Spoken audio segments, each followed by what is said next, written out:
Ah. Ah, ba- hello, hello. Welcome. Let me see. There we go. That's better.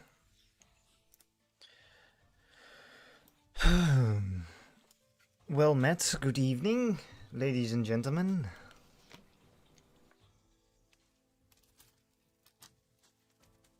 How are you all doing tonight? I can, with a safe heart, say that I am slowly dying.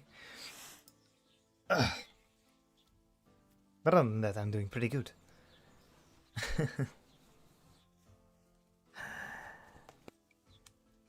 But yeah, I hope you all had a lovely weekend and a lovely day today. And back to school, work, whatever the fuck. Experiencing all the pain life has to offer. Just for you to come to this shit post of a stream in the evening. Un momento.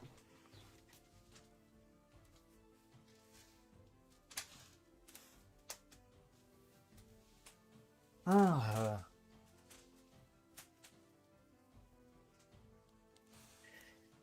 It is extremely warm for some reason today. It's like fucking 24 degrees Celsius out here. For no good reason. So yeah.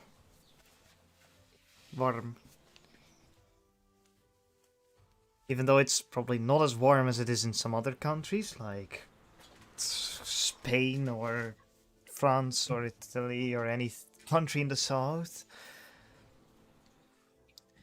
But yeah, here in the Netherlands, we live next to the sea, and the sea just makes everything worse. Oh well. Besides that, besides the warm weather, the torture that has ensued, I guess we. Well, I guess we are gonna read another chapter in the book of Spice and Wolf. Can you fuck off? Okay.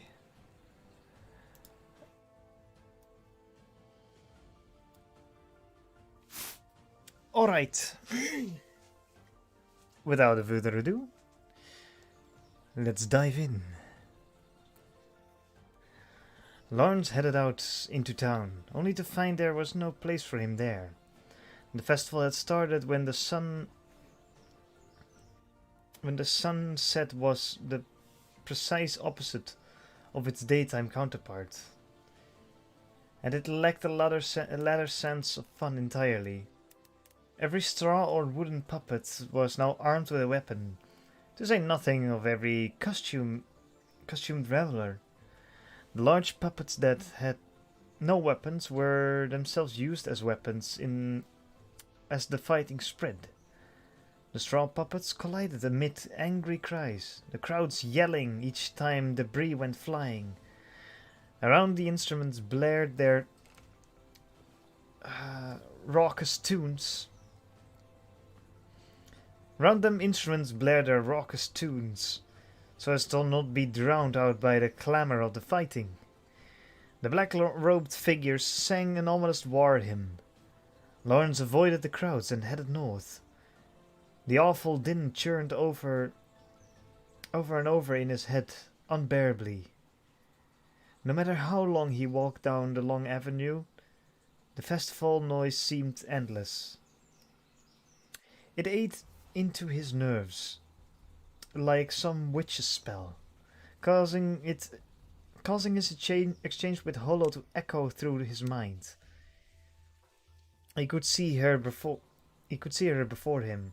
He wanted to cry out at his own worthlessness, but managed to restrain himself.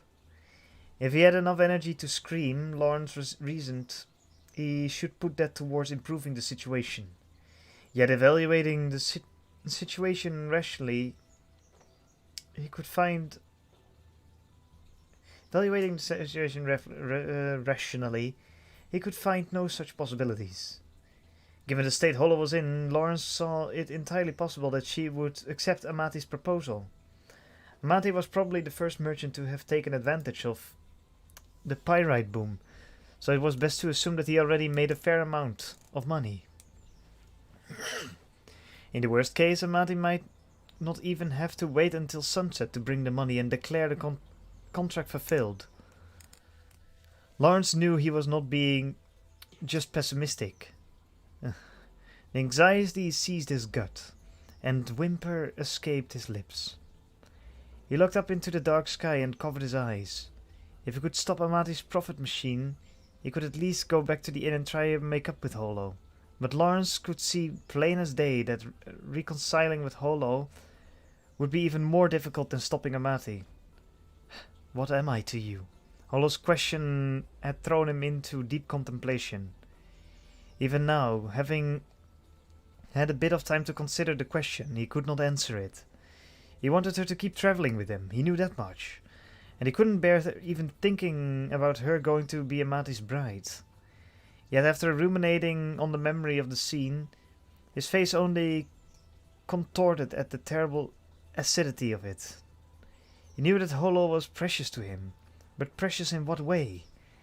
If he asked, it was not something he could articulate clearly.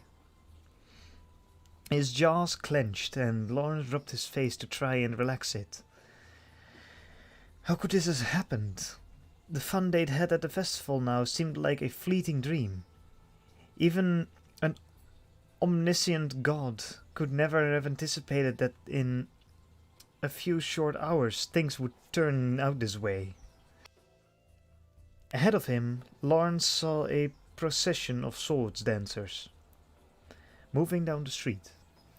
A savage, sinister atmosphere was completely changed from the daytime revels. It echoed the shift in Lawrence's relationship with Hollow, and he quickened his step, averting his eyes. He regretted leaving the letter on the desk. It felt to him like none of this would have happened if he had only taken it out with him. If he had only found the right time to talk to her, surely the clever Hollow would not have become so distraught. Beyond that, Hollow's words had laid bare his own selfishness and lack of resolve. He couldn't imagine being able to speak to her properly now. Eventually, Lawrence realized he'd made it all the way up to Cumberson's lonely northern district without having come up with any good ideas. He'd been walking slowly, and it had taken some time, but he hadn't even noticed. Despite the sense that the town was crowded everywhere none might go. Here, in the northern section, there were few pedestrians. The festivities did not extend this far. There, in the silence, he was finally able to calm down and take some deep breaths. He turned on his heel and began to walk back, rethinking the situation. First, sincerity alone would not be enough to convince Hollow to hear him out. He didn't even have confidence to look her in the eye anyway. So setting aside whether or not he would be able to salvage his relationship with her, he could at least avoid giving her a good reason to leave and be with Amati.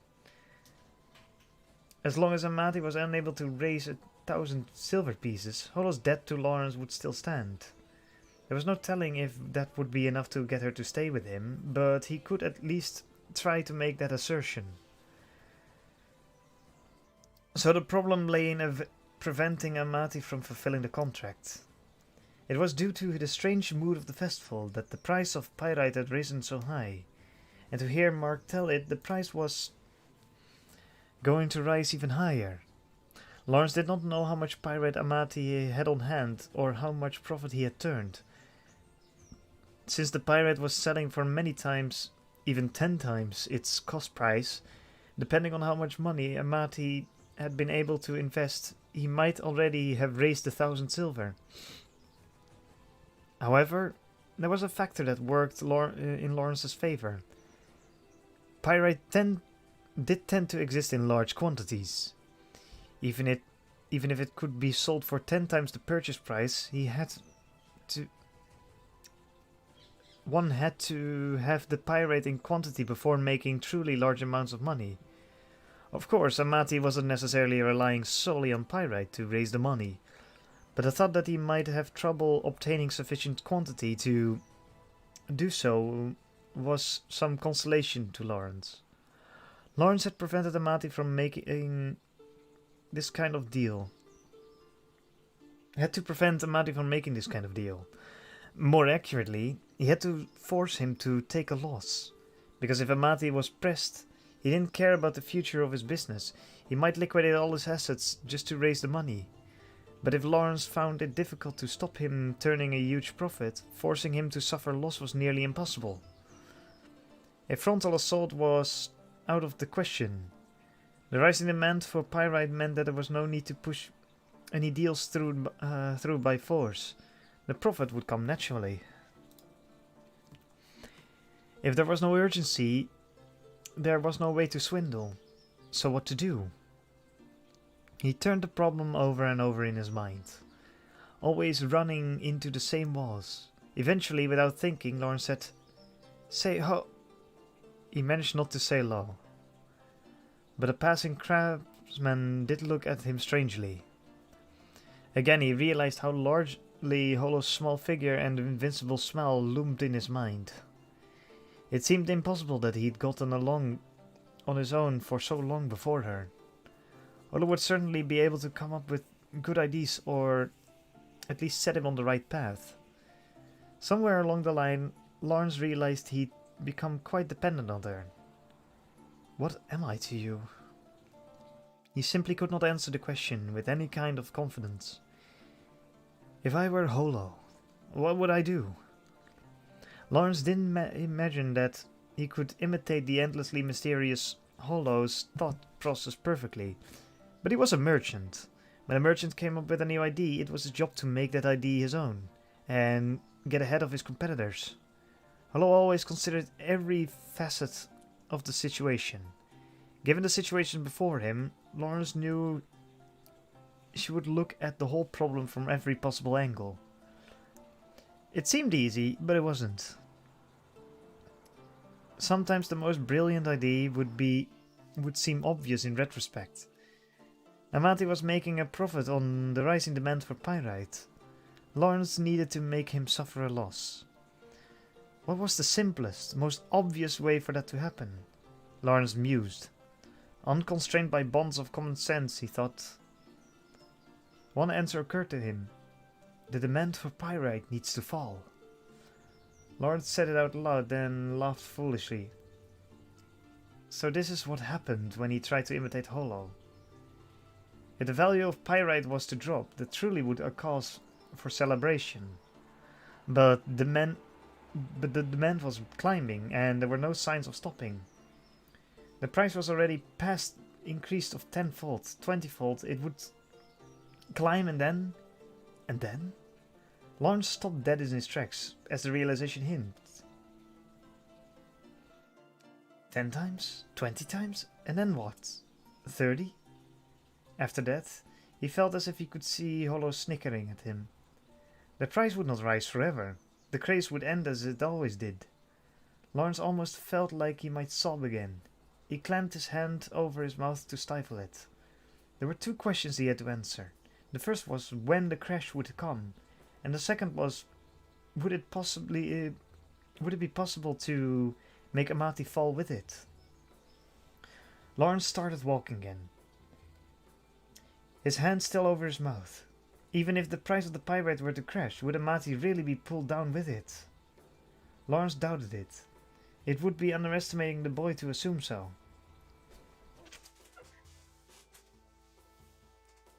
So the problem would be contriving to make that situation happen. If he could articulate the problem concretely, Lawrence didn't think his mind would concretely. Lawrence didn't think his mind was so very far behind Hollow's. The ideal situation appeared in his mind, settling heavy and cold into his stomach. He'd experienced this situation before. It wasn't logic, but the intuition that was important. Contest was an important contest was upon him. He took a deep breath and thought about a critical point. When would the crash occur? It was obvious that the price could not continue to rise forever. But when would it crash? And more to the point, would it crash sometime before the end of the next day, when the contract between Lawrence and Amati was up? Even a fortune teller would find this impossible to predict such a thing. As would anyone short of the gods themselves. Lawrence pictured in his mind the farmers in the wheat-producing region, using their own ingenuity to carry out the harvest that had once been the sole purview of the gods. Rather than waiting terrified for the gods to make the price drop, why not become those gods? A moment after the outrageous arrogance of the idea occurred to him, a great cry arose, and he turned and looked. Lawrence realized that he'd walked back all the way back into town and arrived again at the center of the great intersection. The straw puppets still collided with one another amid angry shouts, each collision bringing a shower of twigs and cries. It was actually like an actual war. Lawrence set aside his scheming for a moment to appreciate the intensity of the scene, and he saw something that immediately brought him back to his senses. He felt the hairs on his back stand up. Amati! Amati was right there! At first he thought it was some cruel joke of the gods, but then he wondered even this coincidence might be of somehow significance.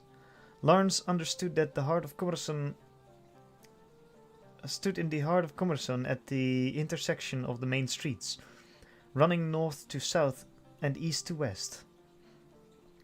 Amati's back was toward the inn where Hollow presumably still was. Amati stopped and looked behind him. For a moment Lawrence was afraid that Amati saw him, but no, Amati didn't notice him at all. Lawrence followed the boy's gaze. Its direction was obvious, but what was there? Lawrence had to know. And there, at the window of the second floor of the inn, facing the broad avenue, a foxskin muffler wrapped around her neck, was Hollow. A terrible anxiety roiled in Lawrence's stomach that was bitter with anger and kind of impatience. Hollow nuzzled the muffler and then nodded. Lawrence saw Amati put his hand over his chest in response, as though swearing an oath before God. Whether Hollow had invited him in or Amati had forced his way in, Lawrence did not know. However, based on what he was seeing, Lawrence thought there was little reason to be optimistic. Amati turned his back to the inn and walked away. He leaned forward and seemed hurried, as though he was escaping, which only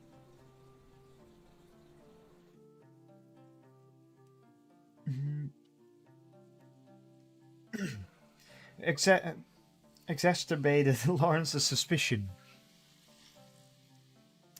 In a moment, Amati had disappeared into the crowd, and Lawrence looked back to the inn window.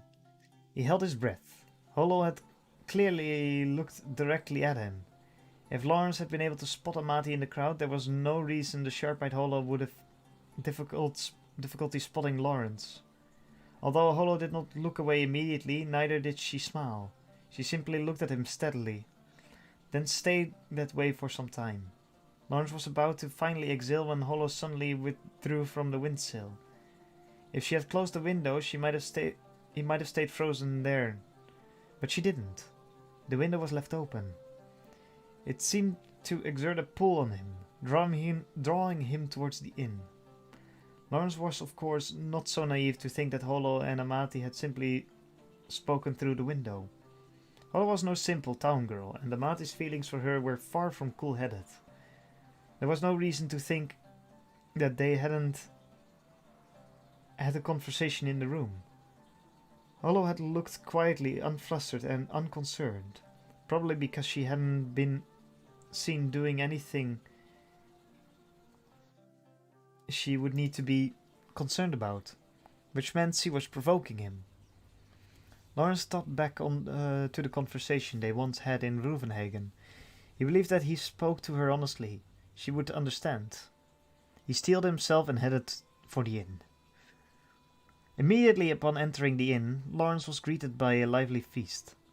The tables were piled with all manner of food, and the guests were drinking, talking, and even singing. It occurred to Lawrence that he and Hollow should have been at one of those tables, enjoying themselves. And despite this merchant's aversion to regret, he felt a pang nonetheless. But there was still a chance. If Hollow wanted to utterly reject him, she would have closed the window. Lawrence held in onto the tenuous idea, which gave him confidence, and ascended the stairs next to the counter, leading to the second floor. Immediately, someone called to him. "Mr. Lawrence!" Not particularly serene to begin with, Lawrence startled and turned around. The innkeeper was also surprised, blinking as he looked at Lawrence while leaning over the counter. I'm sorry, is there something? Ah, yes, I was told to give you a letter." The mention of a letter sent a surge of uneasiness through Lawrence's chest. He stifled with a cough. Descending the stairs, he walked over to the counter and looked the proffered letter. Took the proffered letter. Who's this from? Your companion left it just a moment ago." Impressively, Lawrence managed to hide his surprise. It went without saying that the innkeeper had knowledge of all comings and goings of the inn's residents. Lawrence had left the inn, and Hollow had remained. While Lawrence was out, Amati paid Hollow a visit, and Hollow now chose to communicate with Lawrence not directly but via letter. No innkeeper could observe these events and not suppose something was afoot. Yet the innkeeper betrayed no suspicion as he looked at the Lawrence. Connections between merchants in a town like this ran deeply. If Lawrence was to behave in an unseemly fashion here, the rumors would be all over town almost instantly. "Might I borrow a light?" Lawrence said with a careful control. The innkeeper nodded and brought a silver candlestick from the back. The bright candle was not tallow. Lawrence felt that his inner turmoil might be laid bare underneath its strong light.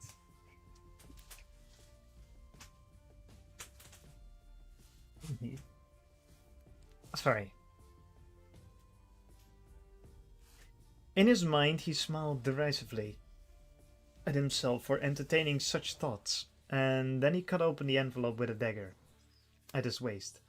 The innkeeper moved away, as if realizing it would be rude of him to read the contents of the letter, but Lawrence could tell the man was still glanced at him from time to time.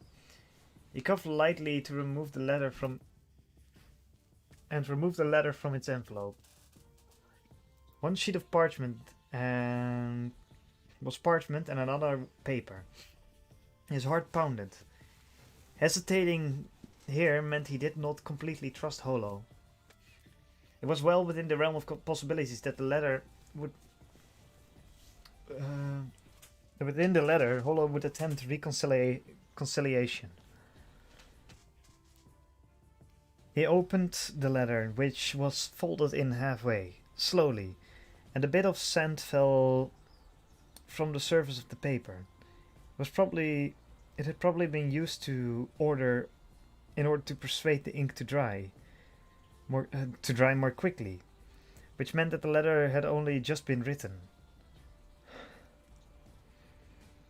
Would it be a letter that repaired their relationship or destroyed it?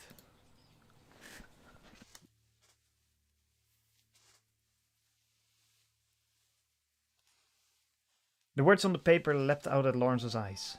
Cash on hand, 200 silver pieces. A pyrite on hand, 300 silver pieces worth. Salable assets. He looked up, taken aback at the list of assets that began without so much as a preamble. Cash, pyrite. He expected a letter that would echo in his mind with her voice, but what he held here was a piece of paper with a list of figures and nothing more. Lawrence looked back on the paper and, gritting his teeth, continued reading. On hand. Sellable assets on hand, 300 silver pieces worth. Saleable assets, roughly 200 silver pieces worth. This was obviously a list of Amati's assets. Lawrence felt his shoulders slacken, as if they were stale bread loaves sprinkled with water. Hollow had allowed Amati into the room so she could get information from him. She had done so for Lawrence. It was her roundabout way of reconciling. Lawrence smiled widely. He didn't even bother trying to hide it. At the end of the note was written, "These contents transcribed by another." There were many people who could read but not write. Hollow had gotten this information, slipped from the room under the pretense of visiting a restroom, perhaps, and got a merchant or someone to write out the list for her. Lawrence remembered Amati's handwriting from the contract. This was not his writing. Lawrence carefully folded up the note, which was now suddenly beyond value to him, and tucked it near his breast. And then he pulled the parchment free. Perhaps she used her wiles to fool Amati into signing some sort of ridiculous contract. Lawrence flashed the memory of Amati's self-satisfied face after his meeting with Hollow.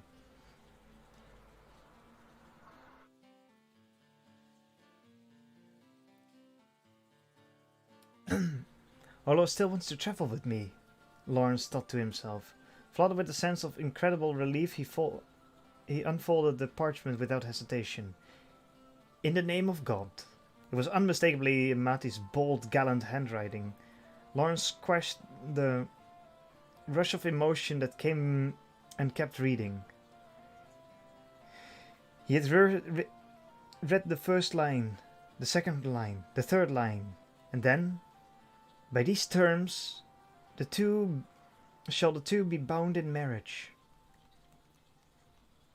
As he got to the end of the document, it felt like the world was spinning around him. What? He heard himself murmur in a voice that sounded very far away indeed. He closed his eyes, but the contents of the parchment, the words that he'd just read, remained there in his vision. It was a marriage certificate. There, on the parchment, sworn in the name of God, were written the names of the young fishmonger named Fermi Amati and Hollow. The line of the signature of Hollow's guardian was blank. But once it had been signed and sealed by her guardian and delivered to the church, Amati and Hollow would be husband and wife.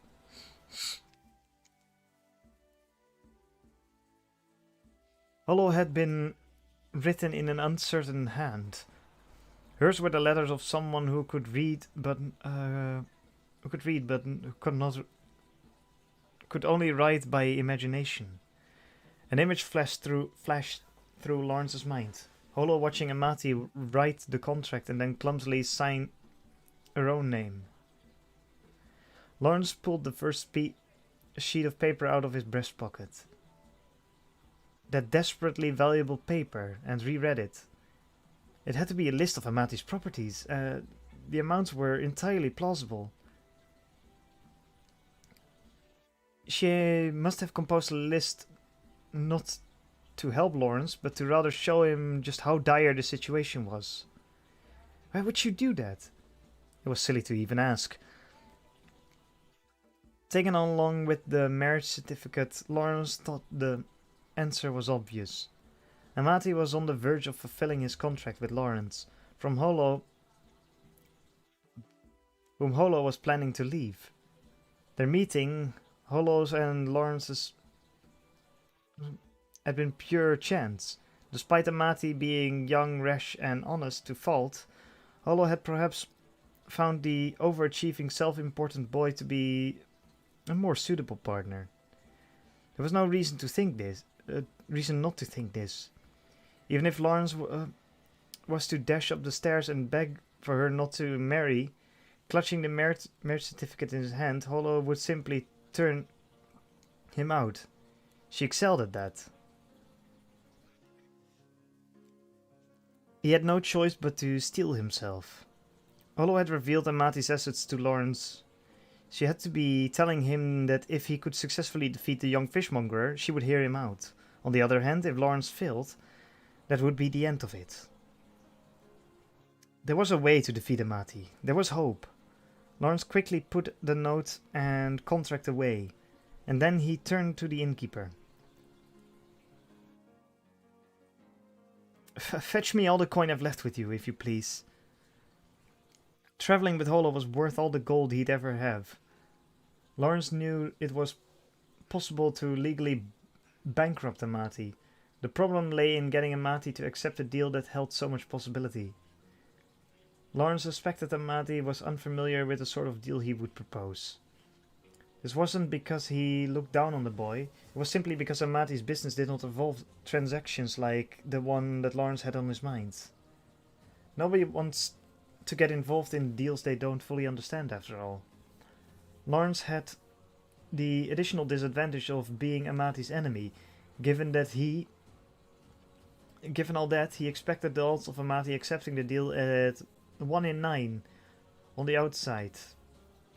Lawrence didn't care if he had to provoke the boy.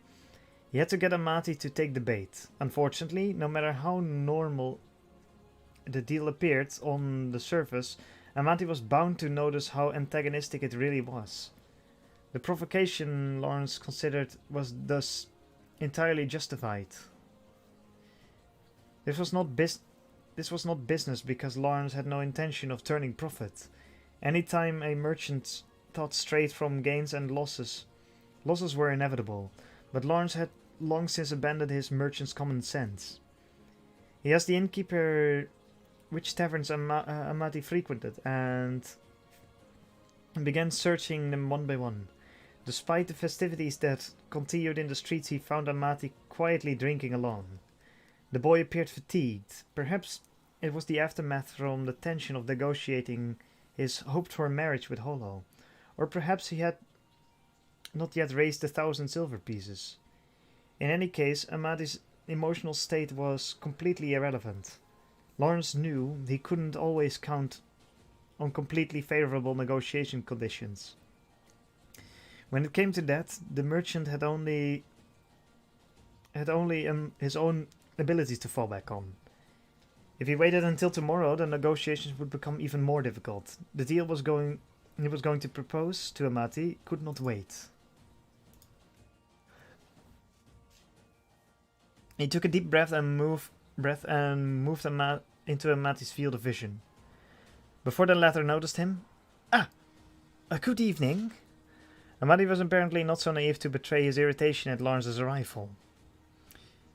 He was surprised enough to be speechless for a moment, but the young fishmonger soon recovered his professional demeanor.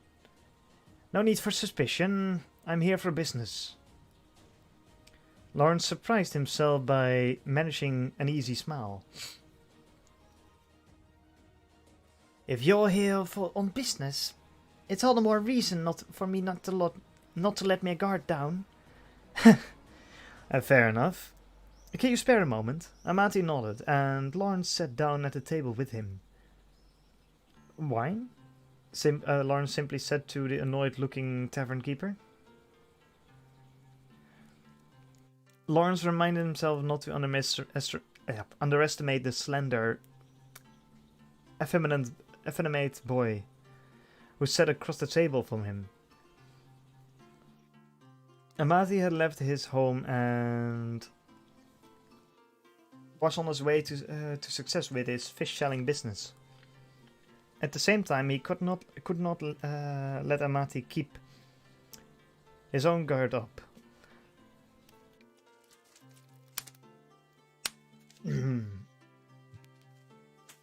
Lawrence cleared his throat, casually glancing around before speaking. This is a nice, quiet place. You can't drink peacefully at most taverns. This place is special. Lawrence wondered if Amati was implying that this peace had been disrupted by a certain unpleasant character that is himself, but decided that it was overthinking. He was of one mind with Amati that he wanted to finish the conversation as quickly as possible. So, I know you must be surprised to see me, but no more surprised than I was earlier today. So, I think I can beg your indulgence. Lawrence didn't know what Amati had said to get Holo to sign the contract. No matter how clever and impulsive she was, he could not imagine that what would make her actually sign. Which meant that Amati had somehow persuaded her, and she had agreed. However, Lawrence knew he had no right to blame her. The one who had let Amati into the room was Holo, but the one who caused the situation in the first place was Lawrence. He did not know then what Holo had heard from Amati. Amati opened his mouth to explain that presumably, but Lawrence raised his hand to cut off the boy. No, it's not the matter I'm here to discuss. It does, however, inform my decision to come and talk business with you, certainly. But that is all. Holo is entirely free to act as she will. Amati looked at Lawrence angrily for a moment and then nodded. He was clearly still suspicious of Lawrence, but for his part, Lawrence would expend no more effort to allay those suspicions. After all, what he was going to say next would only heighten them. However, given the reason for my proposing this deal to you, I can't very well call it normal. Just what is it you're scheming? Amati asked. Unfazed, Lawrence continued. I'll get right to the point then. It is my wish to sell you pyrite. Amati's blue eyes seemed to look through Lawrence into some far-off place for a moment. What? I wish to sell you pyrite. By current market value, it is roughly 500 silver pieces worth. Amati, mouth half open and eyes unfocused, regained his composure. He laughed slightly. He laughed and then sighed. Surely you jest. I am quite serious. Oh, hey, Sharina. Yes, no worries. You can have my throat dying ASMR on the background as background noise. Amati's smile disappeared, and his keen eyes almost angry now. You must be aware that I have done quite well reselling pyrite. What are you playing at? Trying to sell it to me? The more I have, the more money I can make. I cannot believe you would help me in this unless... Amati paused and his gaze now definitely angry. It is true that as long as you collect the debt, you care not what becomes of Miss Holo? Far from it. Holo is very important for me. In that case, why? Of course, I do not mean to simply sell it to you outright. Amati might have been the better man when it came to frenetic business of auctions, but when negotiating one-on-one, Lawrence had confidence in his own abilities. Keeping his tone even, he continued with his proposal. I wish it to sell you to you on margin. On margin? Amati repeated the unfamiliar phrase. Quite. And what was that? What does that? It means I will sell you 500 tranny of pyrite tomorrow evening at this current market value. Olo sometimes bragged of being able to hear the sound of someone frowning in a in consternation. Lawrence now felt he heard that very sound, so completely was Amati's look of non-comprehension. In that case, simply come here to me tomorrow evening. I'd like to receive the payment now. Amati's dubious expression grew still more dubious. Unless he was good at acting as Holo, Amati obviously knew nothing of margin selling. A merchant that lacked knowledge might as well be entering the battlefield while blindfolded. Lawrence pulled his own bowstring tight, preparing to fire his arrow. In other words, I'll accept the 500 pieces from you now, and tomorrow I'll give you 500 pieces worth of pyrite at today's market value. Amati thought hard. On the surface it was not a difficult arrangement to understand. After a time he seemed to work out the implications.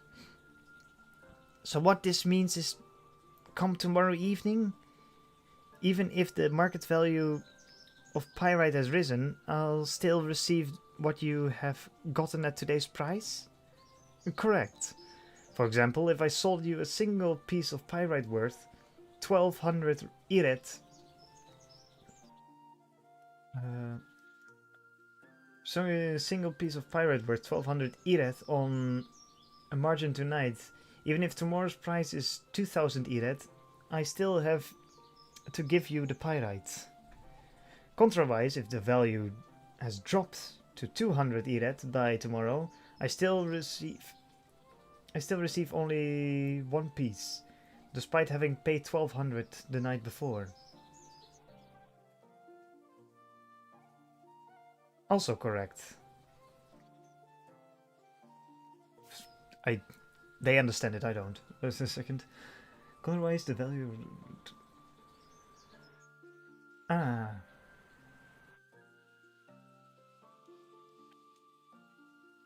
However, Lawrence still worried whether Amati would understand the true meaning of the margin transaction. In a sense, it was no different from when a merchant sold a commodity on the spot. If the price was if the price of a good was to rise after it had been sold, the merchant would regret not wanting to sell. Likewise, if it fell, he would be relieved that he had gotten a better deal. But the time interval between the cash transaction and the commodity transaction was an important one. Lawrence wanted Amati to understand this. If Amati failed to see the significance of it, in all likelihood he would turn down the proposal. Amati spoke. How is this different from any ordinary transaction?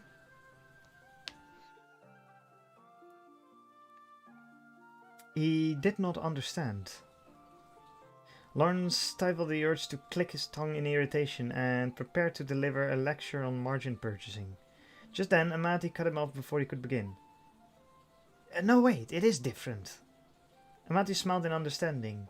His boyish face was now every inch the merchant calculating gains and losses. You, Mr. Lawrence, are trying to salvage some profit despite having arrived late into the game, am I right? It seemed a lecture would be unnecessary. A merchant would not propose a meaningless deal. It only appeared meaningless when viewed in ignorance. Amati continued. If buying on margin allows you to gain a commodity without having the cash on hand, then selling on margin allows you to gain cash without having the commodity on hand. Buying on margin yields profit when the goods rise in price, but selling on margin allows you to profit when the market value drops. When selling on margin one did not even have to have the goods on hand until they were due to be delivered, since the deal was made by promising to deliver the goods at a later point in time.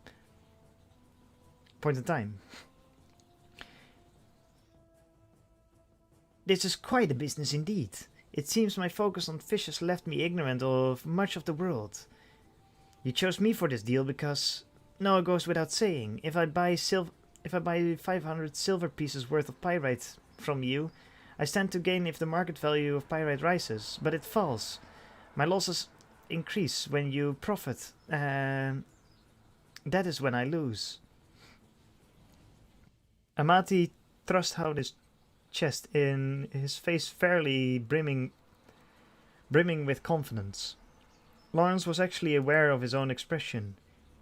His hand trembled upon the bowstring. Amati continued. So in other words, this is... Lawrence cut him off and let the arrow fly. Mr. Amati, I'm challenging you to a battle. The fishmonger's lips curled into a smile. It was every bit a merchant's smile. Surely this cannot be called a battle. A battle presupposes that both sides are equal, and this is not equal at all. I'm sure that you're not suggesting that this transaction would be meaningful only between you and me, by which you mean... Surely you don't plan to conduct a deal without the certificate. I assume this certificate could be sold to someone else, correct? Outside of remote areas in this... it was a quite common for debt obligations to be bought and sold. Certificates for margin selling were no exception. I would hardly expect you to accept my proposal otherwise, replied Lawrence. It would be far too much a risk for you. You would never accept it. Quite so. Even supposing the value of pyrite drops by tomorrow evening, as you're predicting it will, as long as it reaches the value I need during the day, I'll want to sell the certificate. If I weren't allowed to do that, I doubt I would accept the deal, but if I keep the ability, the deal remains unfair. Lawrence listened silently as Amati continued. It's unfair to you, Mr. Lawrence, since all I need is a slight increase in the price of pyrite to reach my goal, and yet I cannot accept the deal that leans in your favor. So either way, Amati was unwilling, but no merchant worth his salt would ever give up after a single refusal. Lawrence calmed himself and replied, and it may be true if you look at this transaction by itself, but if you'll look at the bigger picture, you'll see this amount of unfairness is actually quite fair. By which I mean it's quite possible that Holo will simply tear up that marriage certificate. I assume you'll have a copy as well? Amati paled. Even if you pay me 1,000 silver to lift Holo's debt, there's no way for you to avoid the risk of her simply shaking her head no. Compared to that risk, the marginal unfairness I face is nothing. Ha! Don't you think that worry is unfounded? I understand you had quite a row with her. Amati shot back with a snort and a chuckle. Lawrence felt his body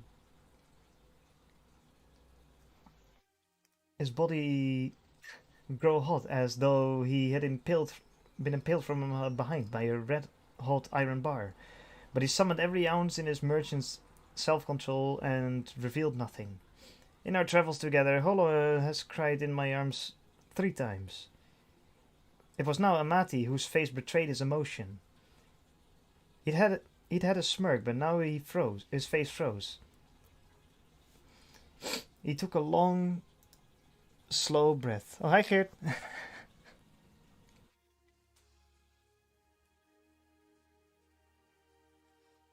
She was quite charming all three times, Hola was, continued Lawrence. It's a shame she's usually so stubborn. She often says and does things that are contrary to her true feelings. In other words, Amati cut Lawrence off forcefully, like a knight challenged to a duel. I accept! I accept your proposal, Mr. Lawrence. Are you quite sure? I say again, I accept. If you'll pardon me, I was worried that it would be too cruel to take absolutely everything from you, Mr. Lawrence. But if this is the way you want it, I'll accept. I will take from you your fortune and everything you have. Amati's face was red with anger. Lawrence had to smile as he extended his right hand to Amati. His was the smile of a hunter that reaches into the trap to receive his prey. So you accept these terms? I shall!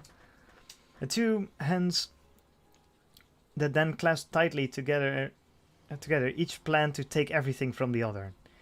In that case, let us sign the contract and be done with it. Lawrence remained cool-headed and came to a conclusion.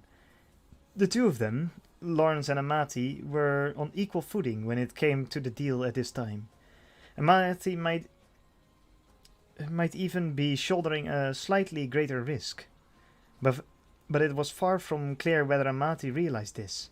No, it was precisely because he had not realized it that he was willing to agree. But even if he were to realize it now, it would be too late. They borrowed a pen and paper from the tavern keeper and signed the contract on the spot. Amati couldn't produce 500 silver right there, so Lawrence let him substitute his 3 horses for the remaining 200. The coin would be handed over in the morning at a toll of the market bell. The horses would follow in the evening.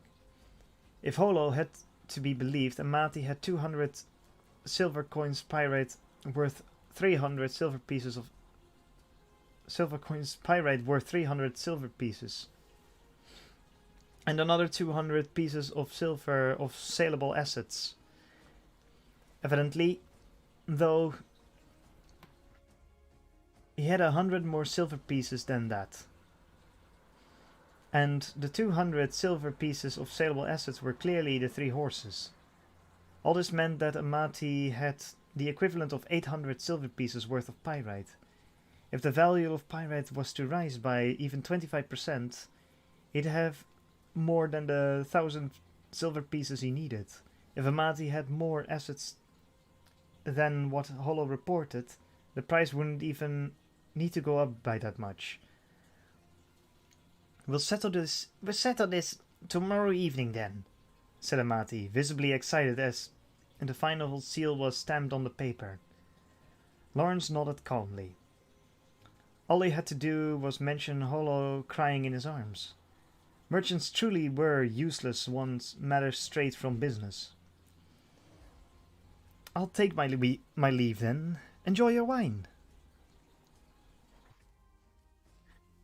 Lawrence once the contract was signed and completed.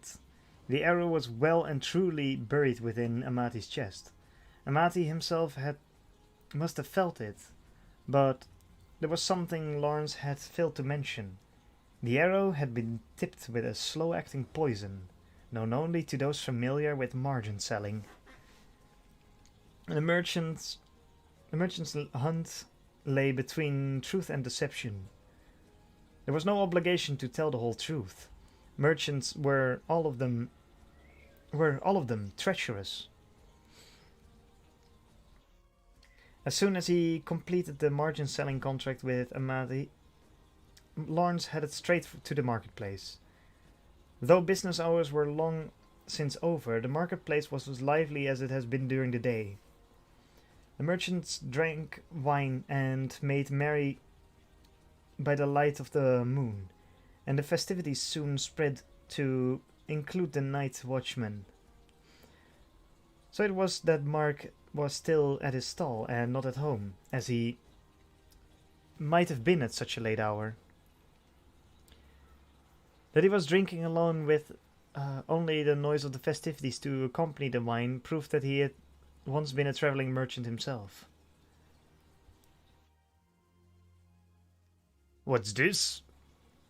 Does the princess not require an escort?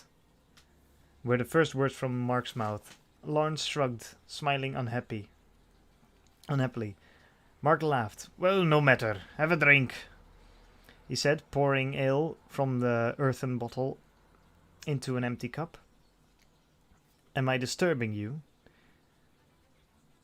You will be if you stay sober, Lawrence sat in the sawed-log chair and set down the sack containing the gold and silver coins. He put the proffered ale to his lips. Its foamy fragrance filled his head as the bitter stuff washed down his throat.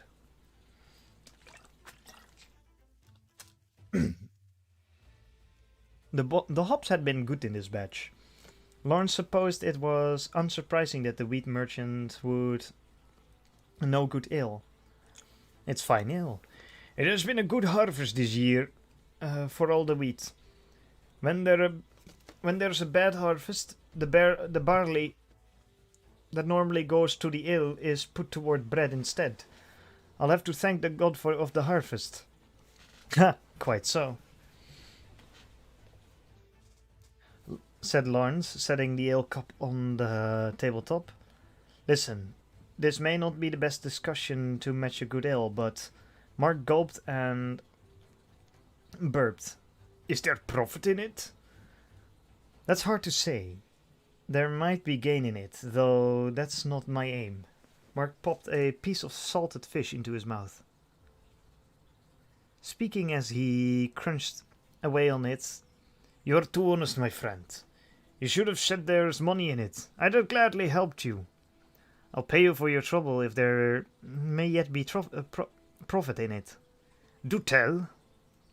Lawrence wiped a bit of the ale foam from the corner of his mouth.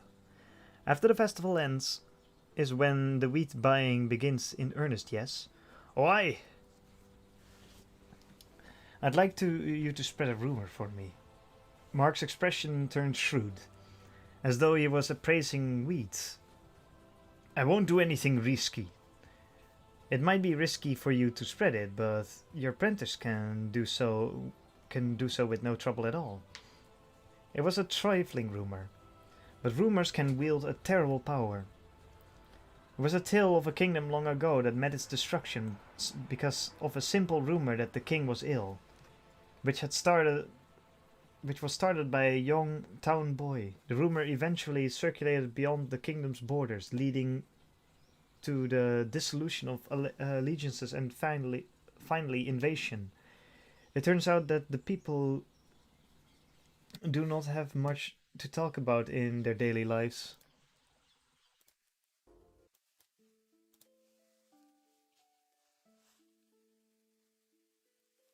It seemed that their ears existed only to pick up on small rumors, so they could then shout them to the world. Mark gestured with his chin as if to say, "Go on." At my single, I want someone to begin saying that it seems about time for the price of wheat to rise. Mark froze, his eyes staring through Lawrence and off into the distance. He was he was considering the implications of what Lawrence had said. You're trying to lower the price of that mineral? Exactly so.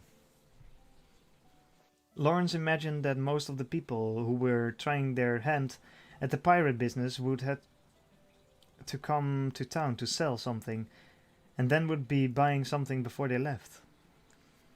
And as they left, the product they would buy the most was undoubtedly wheat. If people heard that wheat was going to rise in price, they would surely sell off their pyrite in order to buy whatever it was they had originally come to town to buy. And as a result, demand for pyrite would fall off. As the price fell with less demand, it would reach a certain point and then plunge uncontrollably downward. The wheat merchant drank deeply from his ale cup before speaking. I wouldn't have figured for you to come up with such a simple-minded idea. What if I told you I was planning to sell off a considerable amount of pyrite at the same time? Mark blinked and after a moment of thought he asked, "How much?"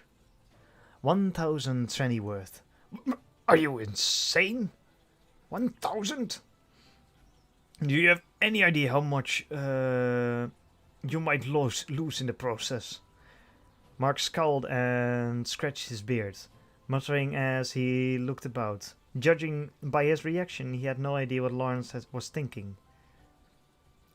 So long as I've 500 silver pieces worth of pyrite when this falls over, it matters nothing to me whether the price rises or falls. It was Amati who had greater risk in the deal, and the deal Lawrence had brought to him. And this was the reason. Damn, selling on margin, are you?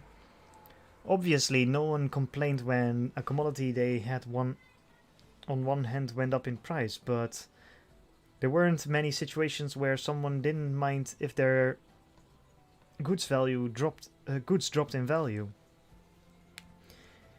If the goods sold on margin decrepitated, all one had to do was repurchase the product at a new lower price to ensure a profit. If the product rose in value, as long as it were paired up with a conventional transaction, Lawrence could create a situation where he would come out the same whether or not the price rose or fell. His most decisive advantage was that the price of pyrite would definitely fall once it was sold in large quantities, but Amati absolutely needed the price to rise in order to turn a profit.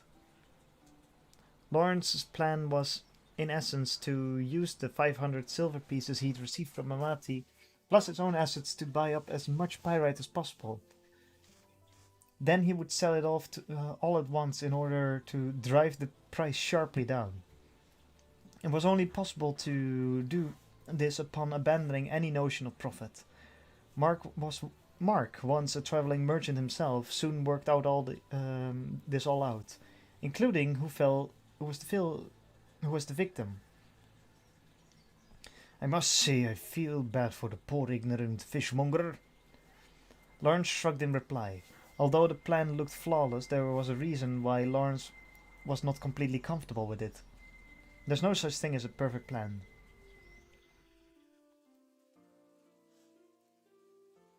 You'd think he would understand how dangerous it is to take part in a deal he's not used to, said Mark. No, he knows the risk, and he accepted. I explained that much. Mark gave a throaty chuckle and polished off his beard. So was that all you needed? No, there's one more thing. I'm all ears. I want you to help me buy up the pyrite. Mark stared blankly at Lawrence. You didn't secure a source before making a margin contract? There wasn't time. Will you help me? This was the flaw in his plan. No matter how ideal the plan, without all the components in place, it would come to nothing. And what Lawrence needed to do was far from easy. He could wait until dawn to purchase the pyrite in the marketplace like any other merchant, but if he bought several hundred trenny worth of pyrite all at once, a sudden spike in price was inevitable. He had to work behind the scenes and buy up pyrite in such a way that his purchasing would not disturb the market value. To do this, The best way would be to make small purchases via various merchants, town merchants. Payments in cash. I'll even pay over market value if the quantity is enough. I can even pay in Lumione. If Trenny silver was a sword in Lumione, gold was a phalanx of spears. When buying high value commodities, a more powerful weapon did not exist. Lawrence had coin but lacked connections, and outside of Mark, he had no one in town to turn to for aid. If Mark refused, Lawrence would have no choice but to gather pyrite on his own. He couldn't even consider how difficult it would be to buy up the mineral in an above-board fashion in this town, where he only did business a few days of the year. Mark was unmoving, staring off in some unclear direction. I'll make it worth your trouble, Lawrence added. It was clear he was offering more than a simple service fee. Mark glanced over upon hearing those words. He was, after all, a merchant. He wouldn't work for free. Mark's answer was short.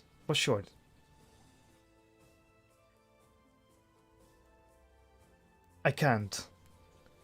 I see, so... Wait, what? I can't, he said again, looking Lawrence in the eye. What? I cannot help you with this. Lawrence leaned forward. I'll pay you in consideration and not paltry service fee either. You've nothing to lose. It's a good trade, and it's not. I have nothing to lose? He frowned. His spare-cut beard making his face look stonier. But you don't, do you? But you don't, do you? I'm asking you to help me find and purchase pyrite, not shoulder any risky investments. What have you to lose? Lawrence. The sound of his name cut Lawrence off, yet Lawrence did not understand what Mark was thinking. It made most sense for a merchant to refuse a deal that promised a sizable reward with no risk. Why the refusal? He wondered if Mark was trying to take advantage of him, and something like anger roiled his gut. Mark continued. You'd be able to pay me, say, 10 Lumione at the outside, am I right? Well, given that you're simply making some purchases from me, that's more than generous. I should think it is not as though I'm asking you to cross mountain ranges alone and bring back an entire caravan's worth of ore.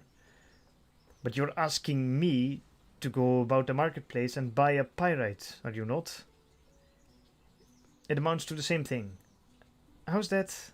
Lawrence stood suddenly, knocking back the log chair with a clatter. For a moment he was a moment from bodily grabbing the wheat merchant when he regained his composure. Mark was unmoved. His even business-like expression did not change. I mean, how is that not the same thing? I'm hardly asking you to run around all night and traverse some treacherous mountain pass. I'm simply asking you to help me buy a pyrite with your connection. It's the same thing, Lawrence, said Mark, almost patiently. You're a traveling merchant who crosses the plains. I do battle in the marketplace. The dangers you see, they're the dangers of the traveling merchant. So, Lawrence swallowed his protest. Mark's face was also strained, as if he swallowed something bitter. Mark continued. To a town merchant, leaping at every chance to make a quick profit is no virtue.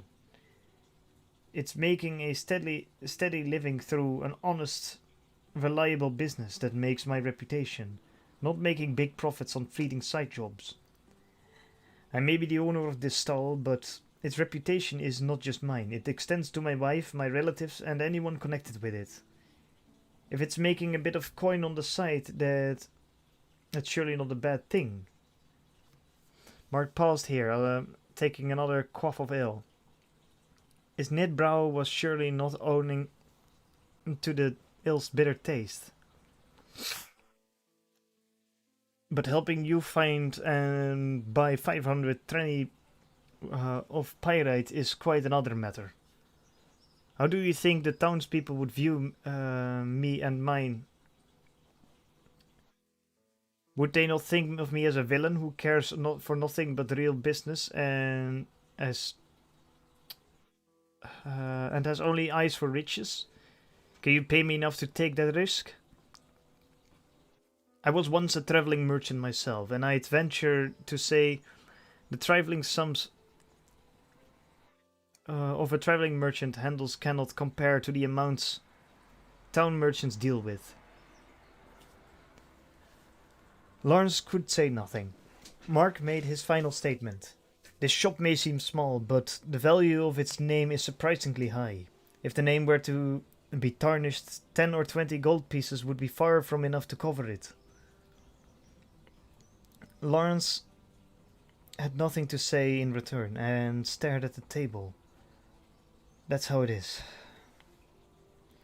Mark was neither taking advantage of Lawrence nor mocking him. It was simply the truth. Lawrence saw that though both he and Mark were merchants, they lived in different worlds.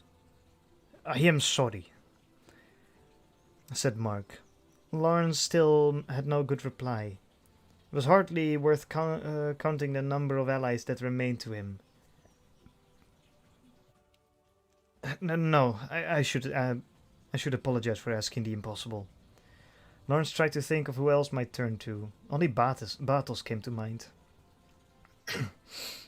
Since Mark would not help him, Bartos was the only option.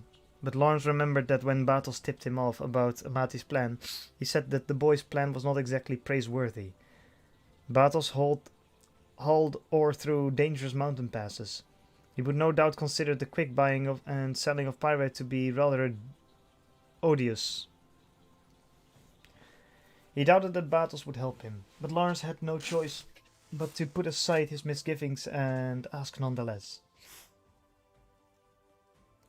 Lawrence steeled himself and looked up again. It was just then that Mark spoke again. So even the ever-composed Lawrence gets like this sometimes, eh? Mark's face was neither upset nor amused. He simply seemed surprised. Apologies, continued Mark. Don't be angry, it just seemed unusual, he said, hurriedly explaining. Lawrence was also surprised at his own behavior and far from angry. I can't say I'm surprised with your companion being who she is and all. But you needn't go through all this effort to stop Amati, do you? Surely she won't leave you so easily. I thought as much the first time I saw her at your side. Have more confidence, man. Marx finally smiled, but Lawrence was expressionless as he replied, She gave me a signed marriage certificate. The other party is Amati, naturally. Mark's eyes widened, and he realized that he said the wrong thing. He scratched his beard awkwardly. Lawrence saw this and slackened his shoulder. If nothing had happened, sure, I'd have more confidence, but something did happen.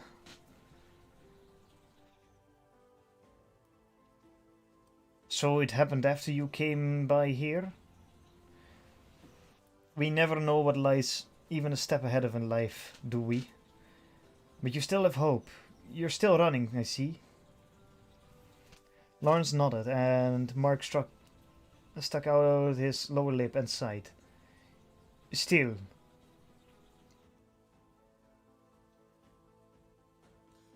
Said Mark. I knew she was a person to be reckoned with, but I still can't believe she'd be so bold. Anyway, do you have any other leads? I expect I'll go to talk to Mr. Bartos next. Bartos, eh? If you're going to talk with, if you're going to have him talk to the woman for you, murmured Mark. The woman? Asked Lawrence in reply. Huh? Oh, so you're not going to have him talk to her for you? The chronicler, I mean, you met her, right? If you mean Miss Diana, I've met her, but I don't see what it has to do with this. So long as you're not worried about the consequences, you might try dealing with her. What are you talking about? Asked Lawrence. Mark looked over his shoulder conspiratorially, and then, lowering his voice, spoke. She practically coordinates the northern region, especially the alchemists. You might as well call her the storefront. It's because of her that the alchemists have managed to escape persecution. Gather here from our perspective. Of course, only the local nobility and elders of the town know the details. Oh, and Mark took a sip of the ale and continued. Everybody knows that the alchemists have pyrite, but nobody wants to make waves, so they don't do business with alchemists. In old Batos's case, he deals mostly with the alchemists and rarely with anybody else. No, it's more accurate to say he can't deal with anybody else because he deals with the alchemists. So if you can't risk the trouble it might bring, getting Batos to talk to the woman for you is an option. It wasn't clear to Lawrence whether this sudden revelation was the truth, but Mark had nothing to gain from lying. Depending on the circumstances, it might be worth trying. The flames are getting quite close. After all, are they not? It was pathetic, but Lawrence had to admit that Mark's refusal to help the situation was quite desperate. I'm actually quite pleased that you turned to me for help, but this is all I can do for you, said Mark. No, I appreciate it. I nearly overlooked a huge opportunity. Even Lawrence felt that Mark's reason for refusing him was completely justified. Mark was a town merchant and Lawrence was a traveling merchant. The abilities and limitations of each were naturally very different. I know I refused you, but I'll be praying for your success nonetheless. Now it was Lawrence's turn to smile. You've taught me something valuable. That alone was worth my time, he said with complete sincerity. In the future, when he dealt with town merchants, Lawrence would have today's experience to draw upon. It was indeed something valuable. Whether or not it was in response to Lawrence's words, Mark stroked his beard nosily. He frowned and looked off to the side and spoke. I may not be able to help you directly, but I might be able to whisper the conditions of someone's wallet in your ear. Lawrence was visibly surprised, at which Mark closed his eyes. Come by the shop later. I can at least tell you who to buy from. Thank you, truly, said Lawrence with complete honesty. Mark shook his head as if at a loss, sighing. When you make that face, I guess I see why the girl would be so bold. What do you mean? Nothing. Just that merchants should stick to business. Lawrence wanted the laughing Mark to explain himself, but he was already focusing on Batos and Diana. Good luck to you. Thanks. Lawrence's chest was still tight with anxiety, and if he was to go negotiate, the sooner he did so, the better. He thanked Mark again, and put Mark's stall behind him. Walked the streets. As he walked the streets, Lawrence decided this was not true.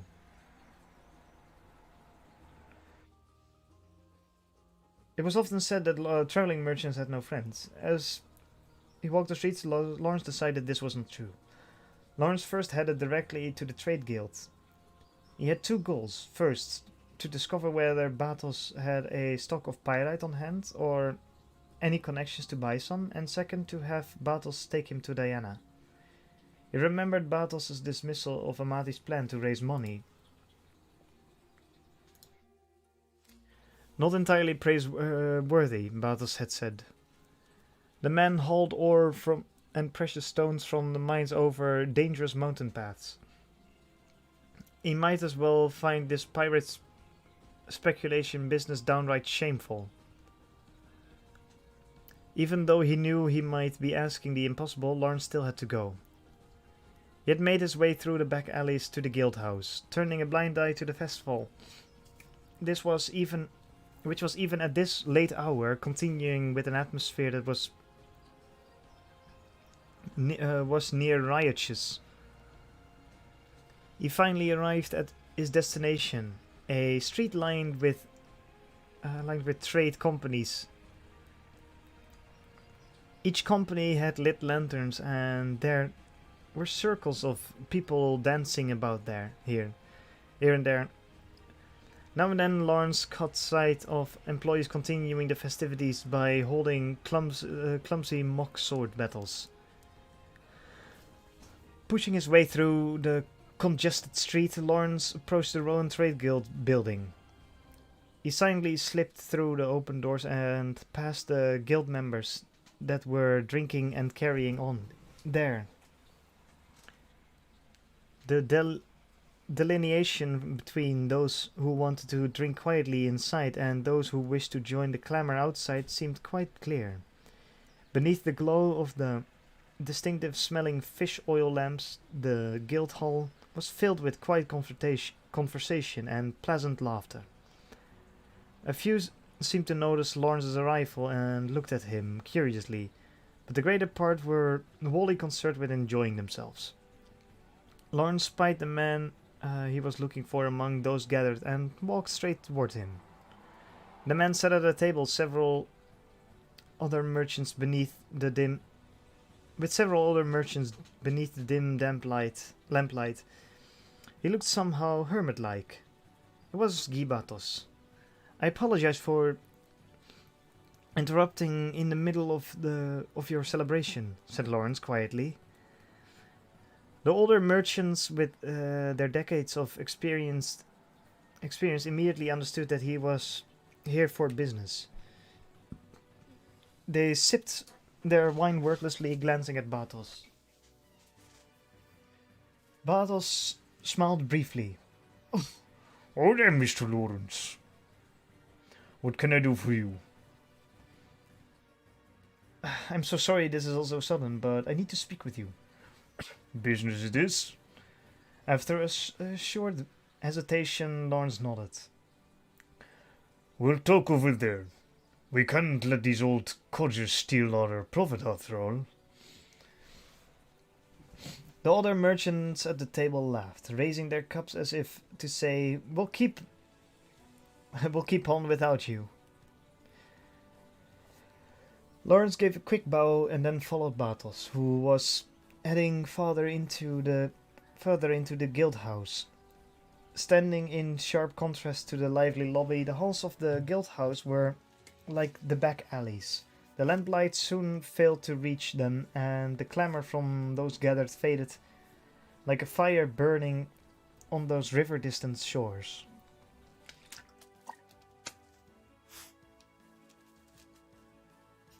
Bartos then stopped and turned. So what is it you want to speak about? There's no point in beating around the bush. Lawrence spoke simply to the point. I'm trying to lay in pyrite. I'm looking for someone with a stockpile, and I thought you might have some idea of where to start. Pyrite? Yes. Bartos's eyes were dark blue and that bordered on black. They looked grey and in the faint yellow light of the lamp. Those eyes looked evenly at Lawrence. Have you any leads? Bartos sighed and rubbed his eyes. Mr. Lawrence, you... Yes? Do you remember what I said when I told you about how young Amati was planning? Lawrence nodded immediately. Of course, he remembered. Not only that, I remember that Miss Diana hates business discussions. Bartos took his hands from his eyes and then stopped. His gaze now, for the first time, what one would expect from a merchant.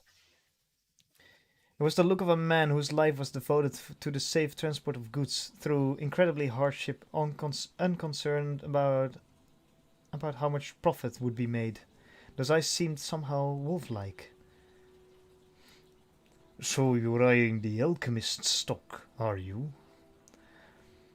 That will make this conversation easy, yes. However, I've heard that without Miss Diana's permission, no business can be had with that.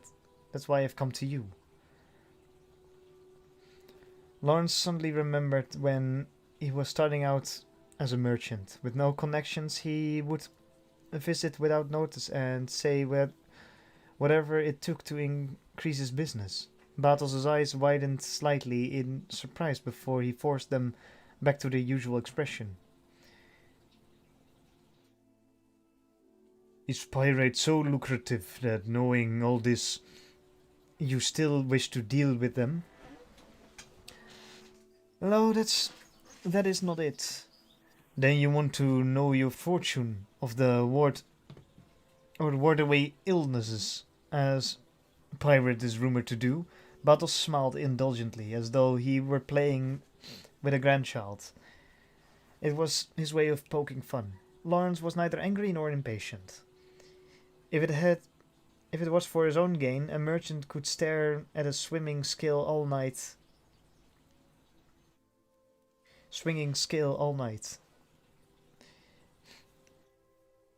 If that was what it took. I am acting in my own interest, that I will not deny. Bartels stared wide-eyed, unmoving. If he was turned away here, his best chance of finding stockpile of pyrite would be gone.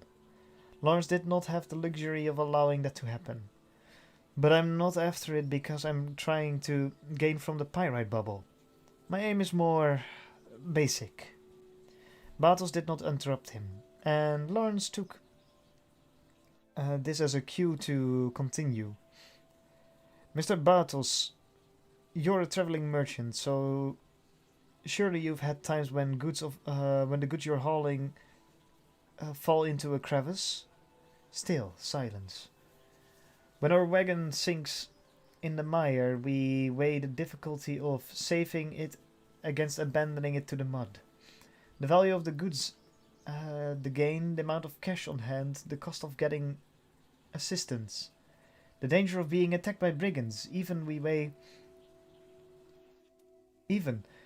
it all and decide to abandon the cargo or not. Battle spoke slowly. And you found yourself thus, have you? I have. Bartels' keen eyes seemed as though they could see the end of the dark road. He travelled the same road for a lifetime and came to Diana to hear her tales of the road he hadn't taken. Those eyes would surely see through any lie, but Lawrence did not waver, for he was telling no lies. I am determined to not abandon my load, so as long as I can get it back on my cart, I am willing to take the risk, to risk a bit of trouble. Bartels had to realize what the cargo was and why Lawrence was so desperate. But the old merchant just closed his eyes, saying nothing.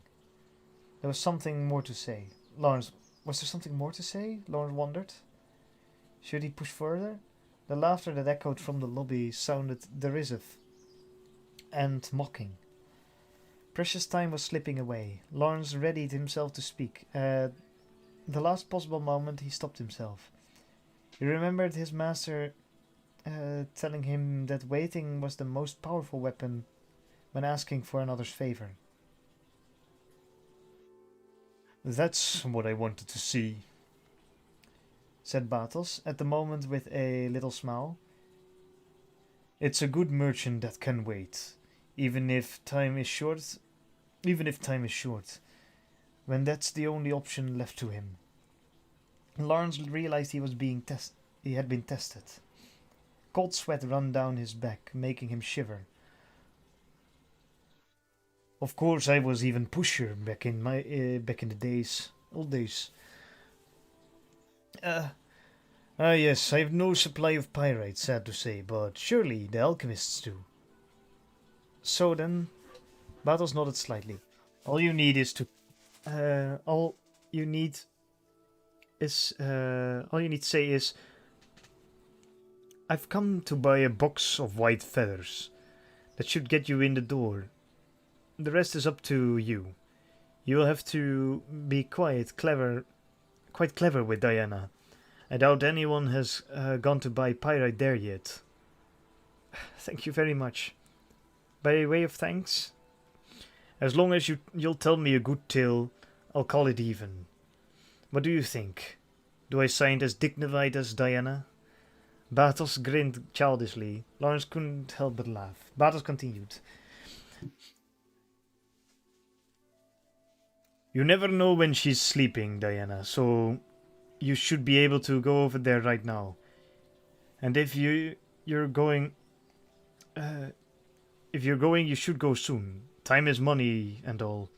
He pointed to the back of the trade guild. If you take the back way, you can leave without answering any questions.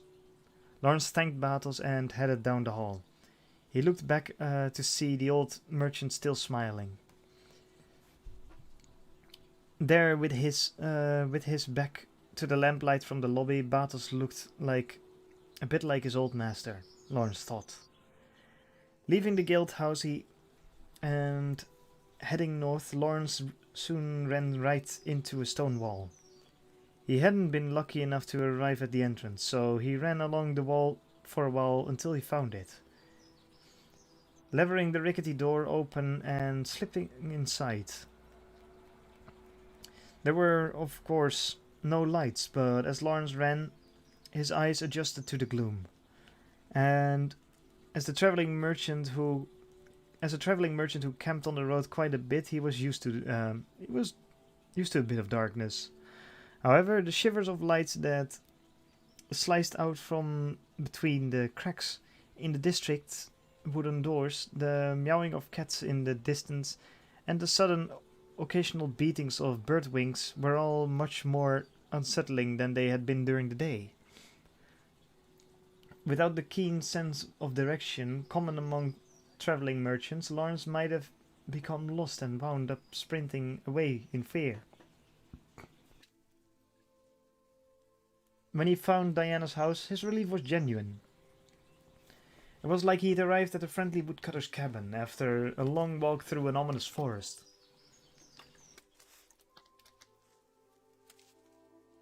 But on the other side of the door, which Lawrence stood in front of, there was perhaps not a friend who'd welcome him with open arms. Even though he'd gotten the password from Bartels, when Lawrence thought back on his exchange with Diana, he felt she truly did hate business. He wondered if he would really be able to buy any pyrite.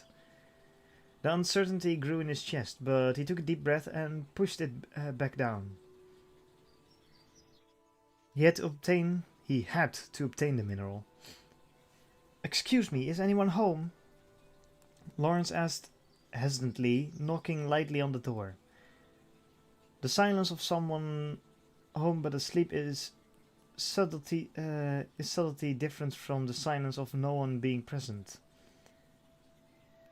When it is the former, it was somehow hard to raise one's voice. There was no reaction from behind the door.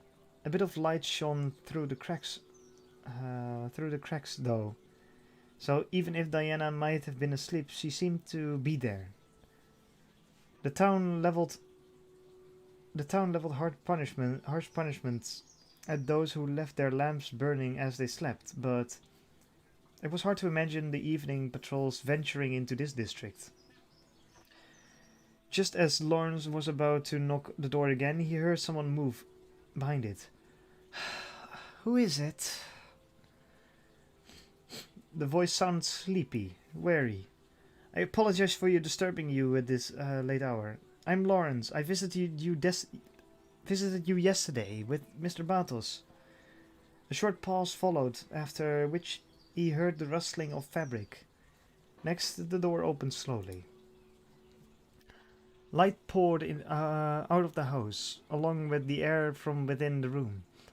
Diana's eyes were annoyed and sleepy. She wore the same style of robe she had on when he visited her before. Being a former nun, she probably wore that style year-round.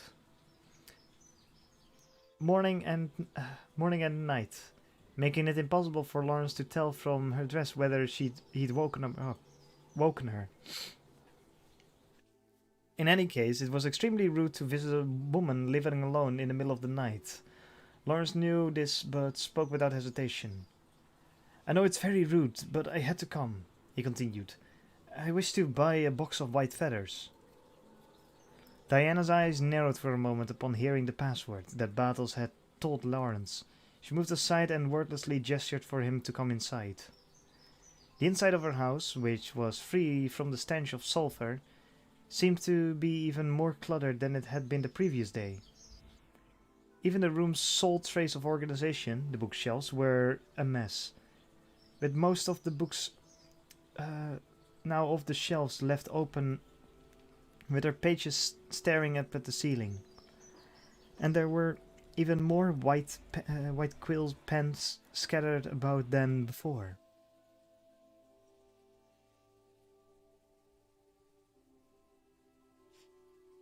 My goodness, so many guests all on the same day. The festival really does bring out people, Diana said, mostly to herself. She said, she said, she said, and as before, she did not offer Lawrence a chair. Lawrence was about to sit anyway in one of the chairs, not piled with things, but then he realized something. So many guests? So people had come before Lawrence. I expect it was Mr. Battles that told you to ask for a box of white feathers. Lawrence was still worried about who had come calling here, but he shook his head clear. Yes. I'm sorry, I was forced to say I forced the issue and made him tell me how to meet with you. Goodness, really?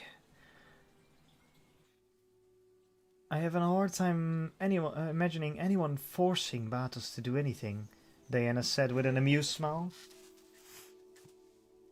Lawrence had nothing to say to that. Her personality was different, but something about Diana reminded Lawrence distinctly of Holo.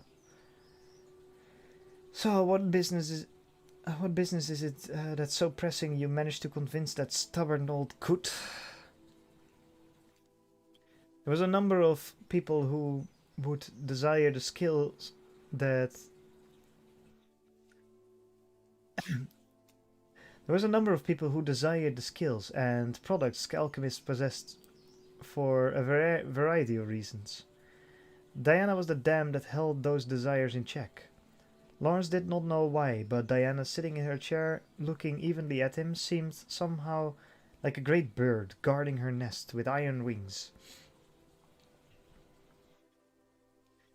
I need to purchase pyrite, said Lawrence, despite being half overwhelmed by Diana's mien. Diana put one white hand to her cheek. I hear the pyrite price has gotten quite high. That's not... Of course, dear Mr. Battles would never have helped you over something as simple as mere profit. So there must be another reason, no? He felt like...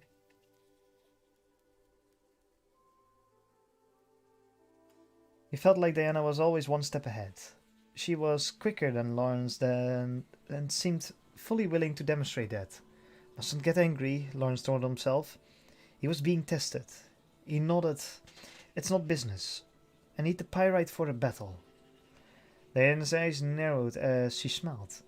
A battle with whom? It's... He hesitated to mention Amati's name. It wasn't because he thought it would be inappropriate. It was because he wondered whether Amati was his true opponent in this battle. He shook his head. No, it's... Lawrence looked back to Diana. It's against my cargo. Cargo? A traveling merchant's enemy is always his cargo. Estimating its value, planning for its transport, deciding upon its destination.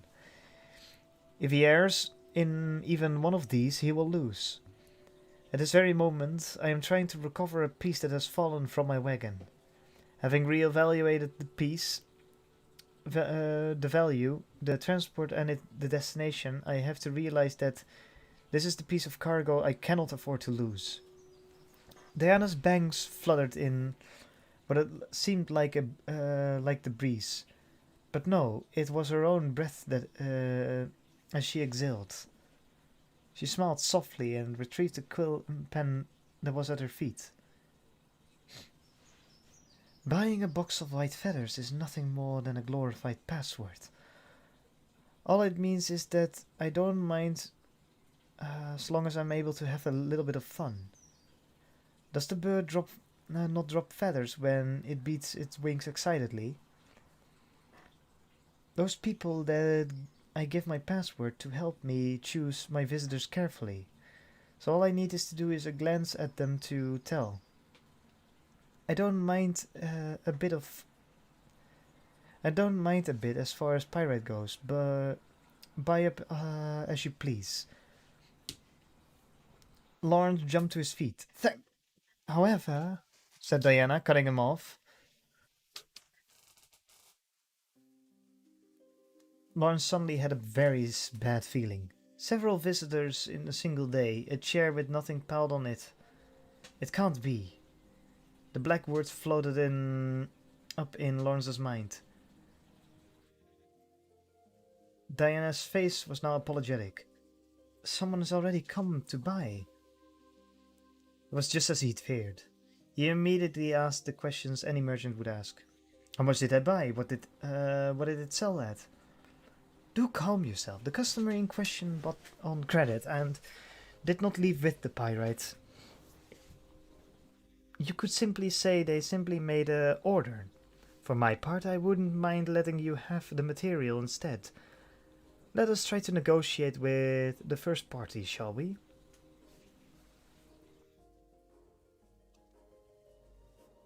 As for the amount, I seem to recall it being 16,000 iret, worth at current market value. That was 400 trenny. If he could acquire that much, it would be a giant boon in his plans. I understand. Might you tell me who the buyer was? If Diana were to say it was Amati, Lawrence's hopes would be obliterated. But she shook her head slightly. I will handle the negotiation. For safety's sake, we do not allow others to know the identity of those who have dealt with us alchemists. But you have an objection? She smiled coldly. Lawrence was the one asking the favor. He could only remain silent. You've said this is a battle, so I presume the circumstances are not ordinary. I will help all I can and let you know the results as soon as possible. Where will I be able to find you tomorrow? The marketplace in front of the stone seller's booth. I'll be there the entire time. The market is open. Otherwise, if you contact Mark, the wheat seller, his stand is... I know the place. I'll send a messenger as soon as I'm able. Thank you. Lawrence couldn't think of anything else to say. Yet the fact fact was that depending on the results of Diana's negotiations, it was still possible that he would be unable to buy any pyrite. The consequences would be near fatal.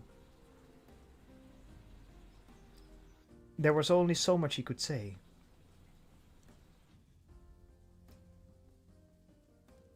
I won't hesitate to pay a considerable sum. I can't pay double market value or anything like that, but please inform me if I will be able to...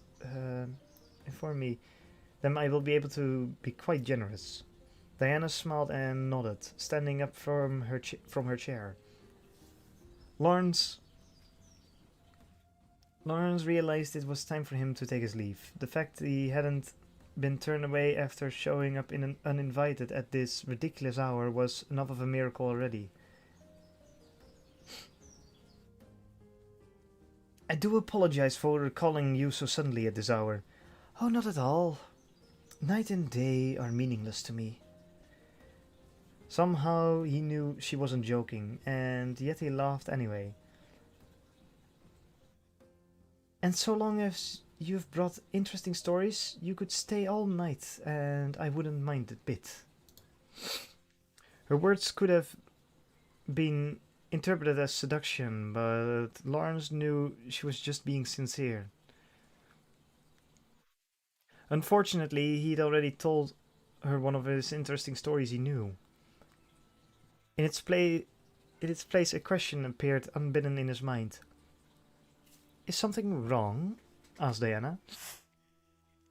Lawrence was stopped in his tracks by the thought that had struck him. Flustered, he claimed it was nothing before heading for the door. The question was preposterous. He couldn't possibly ask it.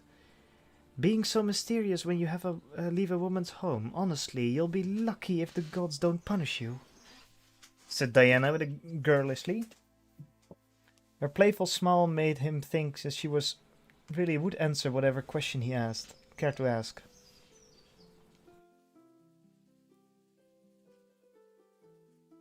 I have a question. Ask whatever you like, she said without hesitating. Lawrence cleared his throat. Are there any stories of gods and humans, that is, falling in love and becoming a pair? He knew he wouldn't be able to answer if Diana asked why he wanted to know this. Yet, despite the risk, Lawrence had to ask. Although had wept, saying if she had a child, she would no longer be alone. If this was at all possible, he wanted to tell her, to tell her and perhaps give her some small hope. Diana was stunned momentarily by the question, but she soon regained her composure and answered in a slow, measured voice.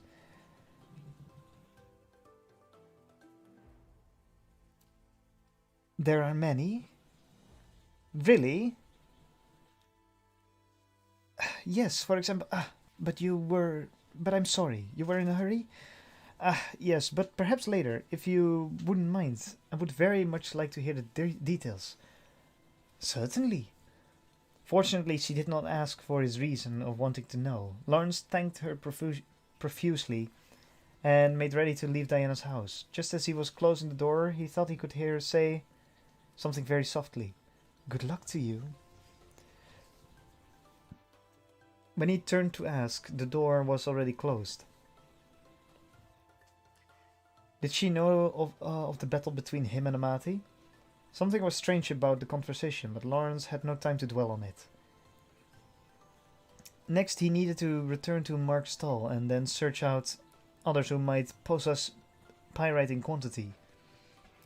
He was short on time, and as if that wasn't bad enough, he had essentially no pyrite on hand. Were this to continue, it would be no contest at all. His only recourse would be to pray for divine intervention. Even if it meant leaning on his friend, Lawrence had to get Mark to give him some names.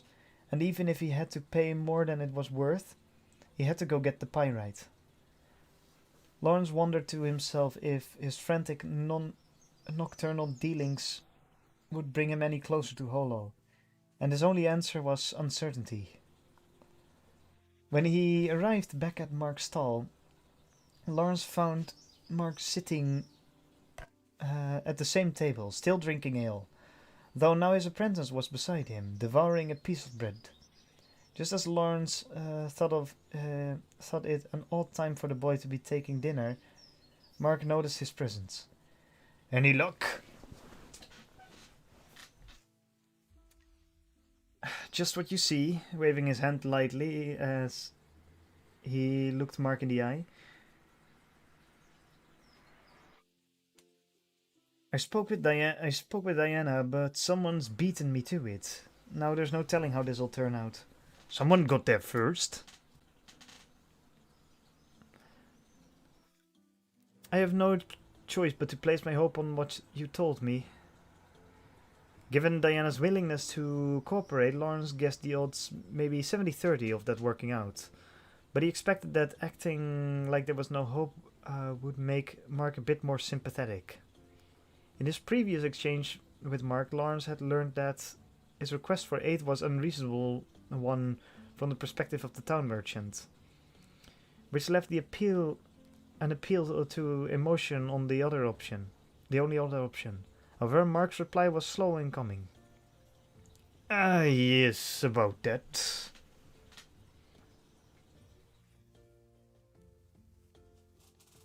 Lawrence listened to the non-committal statement as the blood drained from his face. Mark thwacked his apprentice on the head, gesturing his chin. So, let's hear the results. The boy gulped down the bread and quickly stood up from the log chair. If we pray in 20 silver, then 370 pieces worth of pie. Don't just say it in front of everyone.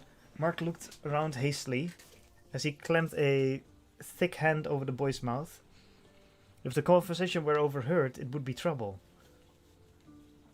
So that's how it is. Lawrence was confused. Paying in 20 silver? 370 pieces worth? I can't help but...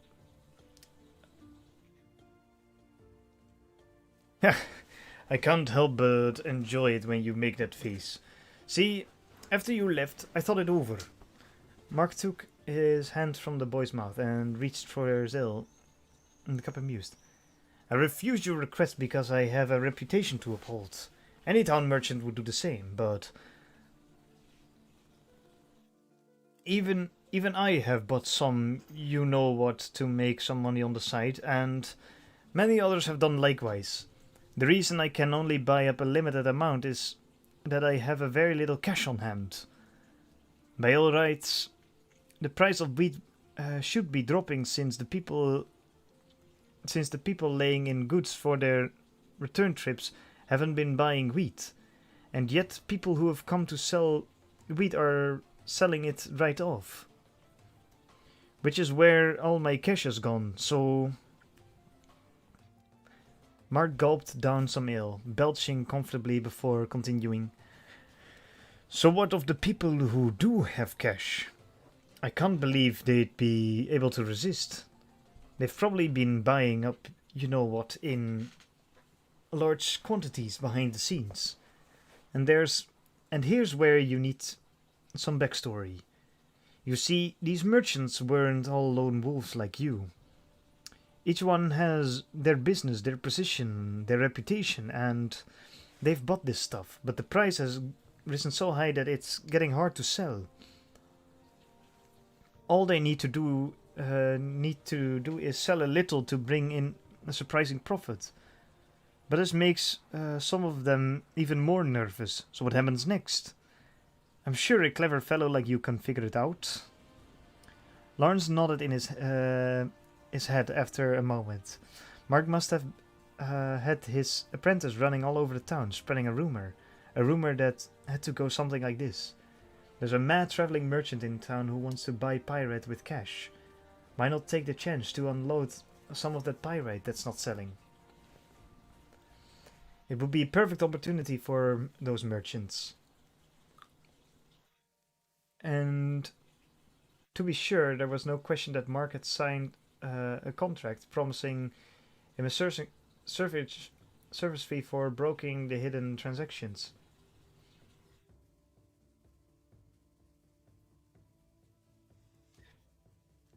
It was brilliant, conducting a pyrite deal under the pretense of doing someone a favor. But to have been able to pull together 370 trenny worth was clearly pressure to sell in the marketplace. So that's how it is. If you're on board...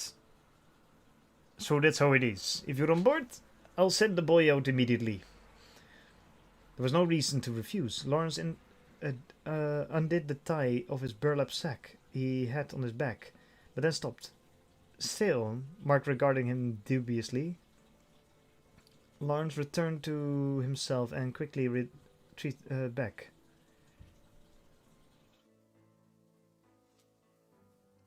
coins from the sack and placed it on the table. Sorry, he muttered. Mark seemed momentarily at a loss for Lawrence's strange behavior. This is when you thank me, right? Ah, yes. No, I mean, Lawrence suddenly felt like he was speaking to Holo. I mean, thanks. If I'd known you were such an amusing guy, I'd have. Actually, I suppose not. Mark took the bag of silver from Lawrence and quickly looked at it. Then he undid the string and handed the bag back to his apprentice, who quickly emptied the contents and began counting the pieces. You've changed, said Mark. Is that so? Quite. You used to be a non-excellent merchant, but a merchant wholly from heart to toe. That's all there was to you, of you. You never even truly thought of me as a friend, did you? Mark had the right of it. Lawrence had no response. The wheat seller just smiled. But what of now? Am I merely a convenient merchant to deal with? Lawrence was momentarily stunned. He couldn't possibly nod in this statement. Feeling as though he were tapped in the center of some strange illusion, he shook his head no. That's why I could never content myself with the life of a traveling merchant. But there's something even more interesting. Was this Mark because he had been drinking, or was there some other reason? Mark continued, sounding truly amused. His face was chestnut round now despite the square cut in his beard.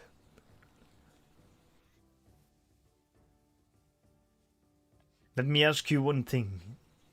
If it were me whose separation you faced with, would you be running all over town as frantically as you are now? The boy, who lived every day with Mark as his master, looked up at the two men. Lawrence found this all very mysterious.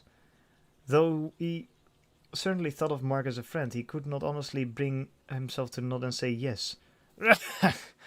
Well, I look forward to the future. Still, he paused. Then he continued. It's your companion that you're so desperate. Lawrence felt as though he'd swallowed something hot and felt pass down into his stomach. Mark looked at his apprentice. This is what a man looks like when he's obsessed with a woman. But it's the unbending branch that breaks in the strong wind. A single year weathered alone was worth less than half a year with a companion. With company. So, how much older than Lawrence might Mark be? You're no different from me. You've got the traveling merchant's curse, said Mark. Curse? But it's almost broken, which is what made you so amusing. Do you not see? Did you not begin traveling with your current companion out of nothing but good fortune? All that happened to hide herself in the wheat-filled wagon as Lawrence had passed through the village. That he'd become close with her was nothing less than good fortune. His gift. I feel like I'm looking at myself when I first met Adelaide. You've got the curse all right. Lawrence felt like he finally understood. All was important to him. There was a part of him that always presented a certain cool distance between them.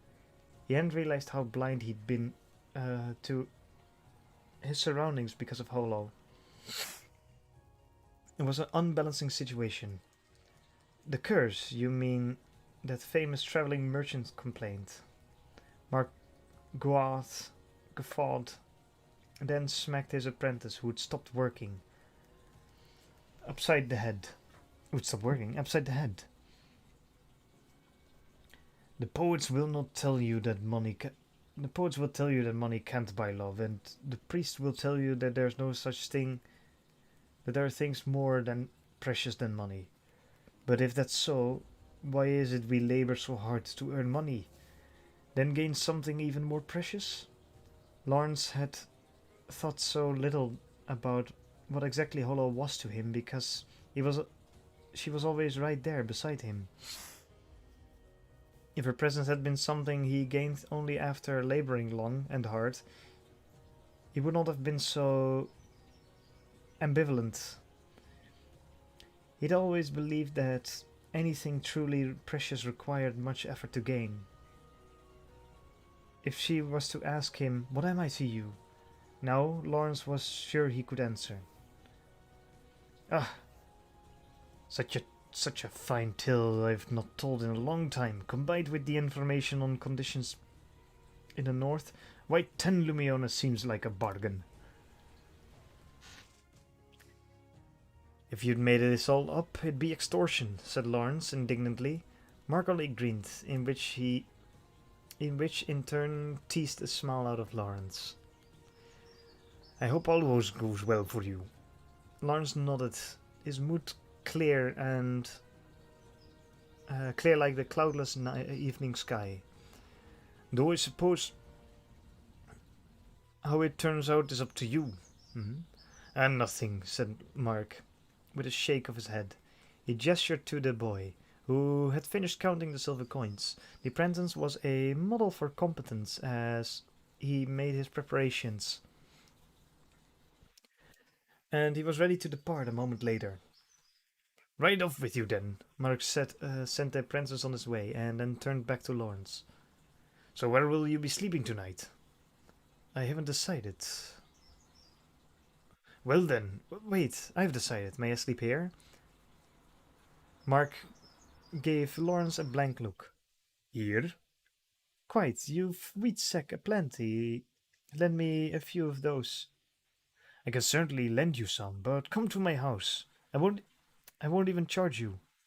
But this will bring luck. The practice was something many traveling merchant had believed. Mark gave up on pressing his invitation further. I'll see you here at dawn tomorrow.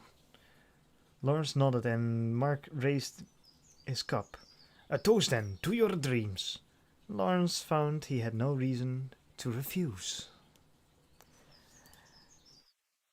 Oh,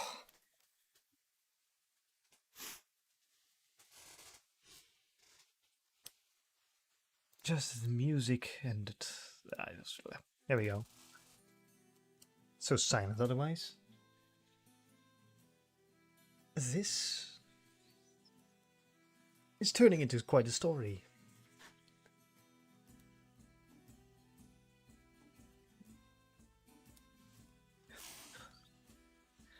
Well then, the chapter is getting more interesting. Or the chapters. Next chapter's the last already, I think. Let's see. Yep, 5 and then the epilogue. Epilogue.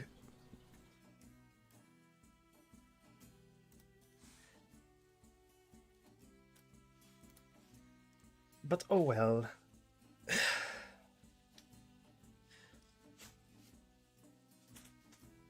That is going to be the end of today's stream. My eyes are burning from straining them so much. The screen might be black for you, but it isn't for me. So it's quite a interesting thing.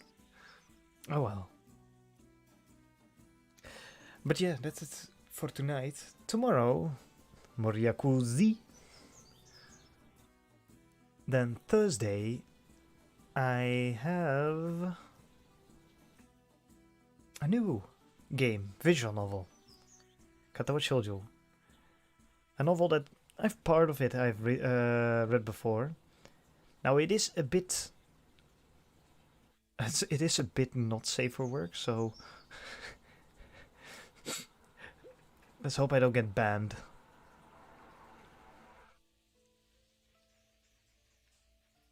It is decently safe until like way later into the novel, so it should be like decent. Anywho, it's one of those novels where choices matter. Ah, so that's gonna be fun. Yes, that's Thursday and then Friday, some more Dead by Daylight. Maybe I'll ask some people who want to play with me. I don't know. Anyway, that is going to be it for tonight. I hope you all enjoyed. I most certainly did. I'm gonna wish you a good night. Sleep well. Don't let the bed bugs bite. And I'll see you, well, tomorrow. Bye bye.